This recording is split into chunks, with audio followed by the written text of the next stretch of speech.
So, February 12th, a new day. Yes. Okay, so on February 12th, we woke up, of course, in Rotorua and had an easy morning. And we got on the bus to head out around 9:30. And we'd been described as having a nice, easy walk before we went to the airport. And so we drove to, and I have to read this one, the Whakarewa Forest.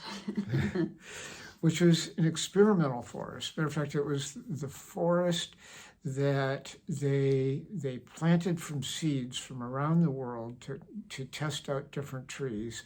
And it was from that experiment that they selected the Monterey pine and the Douglas firs for their big forest project.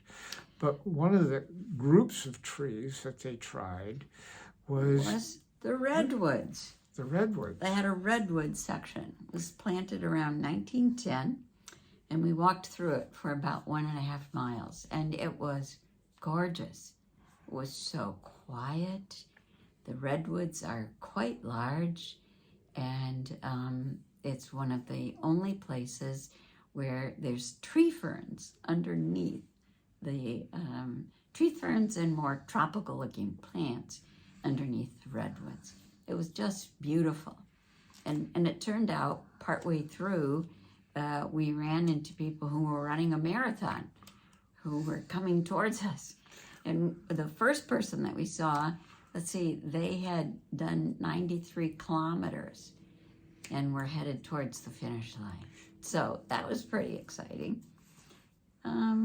Jim, anything else you want to say? You want to talk about the toilets, right? Oh, yeah, I get to talk about the toilets. Yeah. But I just want to tell you again, New Zealand has the world's cleanest, best toilets. They're wonderful. Yeah. And at this forest, they had put their toilets inside these steel cylinders that had been cut out in designs. It was very artistic. It was really neat. And the steel had, it was the type of steel that oxidizes, so it looks rusty. But it was beautiful. And on the inside were these very nice toilets. Let's see.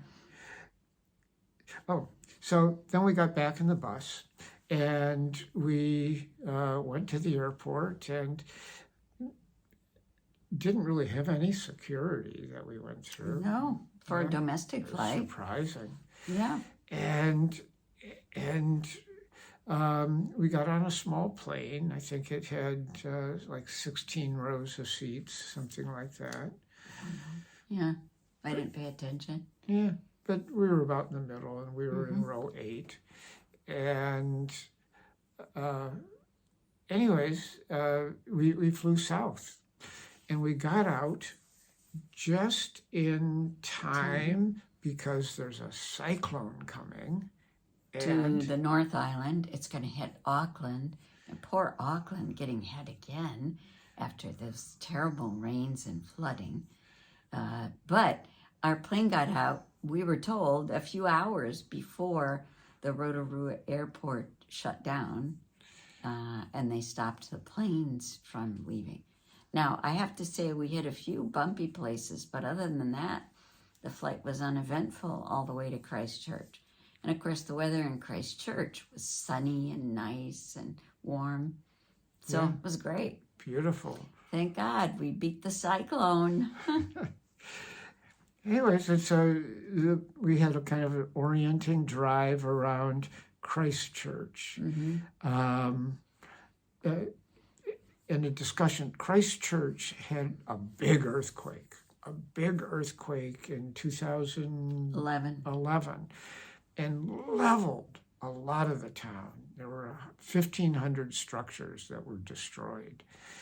And so this town that had this classic English architecture, now a lot of that architecture was all leveled, and now there's all this modern stuff going up. So it's very interesting architecturally. It's wonderful. It's clean and not real crowded and beautiful. Yeah, it's a town of about 400,000, and it's a beautiful town, as Terry says. We had dinner in a market downtown, or had lunch in a market downtown, and then went back to the hotel and had a chance to rest before we went out to have dinner with local hosts. This is one of the things that OAT does, is they set it up so that you can have dinner with some local people in their homes.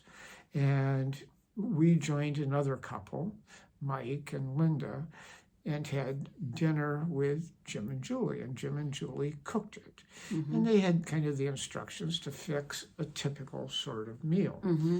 And so we had, I think it was a little nicer than typical as far as, because we had like a bruschetta. We had appetizers, homemade hummus, crackers, bruschetta, and peanuts that she roasts herself. So that's good. And she's a good cook. And then we had for our main course, we had lamb and these sweet potatoes. They're not real sweet. They're called kumara. Two different types, a white and a purple. And we had peas and carrots and pumpkin. Oh, and pumpkin, yeah. But a different kind of pumpkin than what we eat. Yeah, it's more like a squash, I think.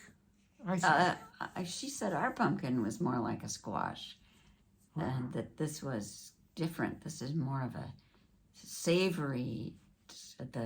It's not stringy at all. But true. And maybe more like squash. I don't know. It was good. It was good. It was all very good. Yeah. And then, as a piece de resistance, she had this pavlova that she had made, which was just wonderful with these berries on it. Yes, and people in our travel group had just been telling me the night before that pavlova was a traditional dessert here in New Zealand, and I maybe have heard of the word. I had no idea what it was, but it's a meringue with whipped cream on the top, and then she had sprinkled some chocolate, little bit of chocolate sprinkling. There's a berry on top, and then a berry sauce under it, and God, there was something else. Butterbrickle ice cream. Yeah. Or not butterbrickle, hokey pokey they call it. Yeah, hokey pokey ice cream. It was wonderful. It was very tasty. It was great. Yeah, so I have gotten an authentic pavlova. Yeah. Oh, and one other thing that I want to say is that with the lamb, we had a mint sauce. And in the States, we tend to get these mint jellies, but this was, it was mint and... It was real mint, fresh mint. And vinegar, sugar, and salt. Right. Some sugar and salt, that was it. Yeah, it was really good. Anyways, and so we talked for hours with them, had a great time. It turns out that slowly we found out something about them. They were mostly being good hosts and listening to us. But it turned out that they're more adventurous travelers than we are. I mean, they had traveled all over the world backpacking and then staying in hostels and for a while he would lead groups in to see the mountain gorillas in Africa. They're just very amazing people. Yeah. And so they gave us their phone number, and we're coming back through Christchurch when we're done in Queenstown with the tour, and they said to get in touch with them. So we'll probably do that and have them help us look at things that we can do while we're in the South Island yet. So that'd be great. That was our day yesterday. And maybe we'll take time to do today. I don't know. That's I don't know. We're getting behind. Okay, well, ta-ta, love you. Bye.